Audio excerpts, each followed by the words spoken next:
Potem, ko so v začetku meseca januarja v festivalni dvorani Bled predstavili novo strategijo blejskega turizma, so člani Društva za varstvo okolja Bled v Blejski knjižnici organizirali javni pogovor o daljnosežnih pogledih na turizem na Bledu. Kakšen turizem si želimo, je vprašanje, na katerega so skušali najti skupen odgovor. Pred začetkom smo se pogovarjali s predsednikom društva Mirom Kapusom, ki je na prej omenjeno vprašanje odgovoril naslednje. Bi tako izhajal iz dejstva, da je varovanje okolja pri trajnostnem razvoju prostora, se pravi ključnega pomena. To pomeni sonaravnost, večnamenskost.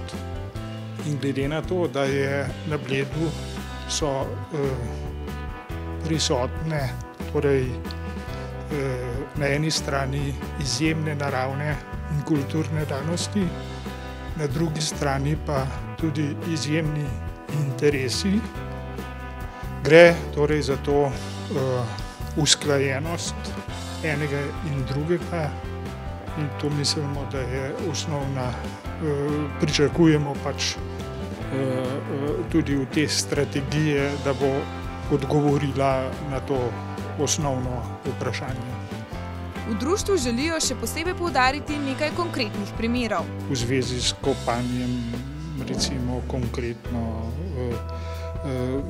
tukaj bomo predlagali praktično, da od grajskega kopališča do Mlinega ni nikakršnega kopanja. Glede hrupa bomo predlagali, da v strogem centru Bleda bo ena ura, do katere se kaj bistvenega ne bo smelo dogajati, 9. ura zjutraj. To sta taka, recimo, drugače pa predvsem mislim tele, da tiste stvari, ki so v zvezi z aktivnostjo, dejavnostjo na promenadi, v srednji promenadi, mora čim prej zaživeti, ker je to v prostoru neprimerno, ker je to prehrupno, ker je to tudi za okoliške prebivalce nesprejemljivo. Želijo si turizma z večjim poudarkom na varovanju narave. Ob tem je član društva Miha Žvan predstavil še neslišano višjo obliko varovanja okolja. Njegova ideja temelji na vzpostavitvi krajinskega parka. S to obliko mi nekako dobimo v upravljanje in v skrb neka organizacija ustanovljena na Bledu, kakor neki zavod za naravo oziroma uprava tega krajinskega parka. S tem bi v bistvu ona upravljala z vsem tem naravnimi vrednoti in konec koncev tudi z jezerom. To si občina že precej časa želi upravljati z jezerom, zato ker potem na podlagi tega in strokovnih, seveda tukaj so večinoma samo strokovne stvari, ki jih določi na primer Zavod za varstvo narave, in da se na podlagi tega pač tudi lahko teoretično na določenih mestih omeji kopanje, tako ker zdaj pač v bistvu nemogoče. Primer je Bohinjsko jezero, kjer je del v TNP-ju in v tem delu, ki je v TNP-ju, je nekako prepovedano kopanje zaradi določenih razlogov. Tako bi se na primer dal tudi tukaj mogoče narediti, ampak to je zdaj zaenkrat šele pač ideja. Limnologinja Špela Remec-Rekar že 40 let spremlja stanje Blejskega jezera. V tem trenutku je stanje na meji med zmernim in dobrim, kar je ob rasti masovnega turizma in porastu ribolova še bolj skrb vzbujajoče. Srečanje se je udeležil tudi direktor Zavoda za varstvo naravne dediščine Kranj Metod Rogelj, ki je izpostavil še en vidik gradnje 2 blejskih obvoznic.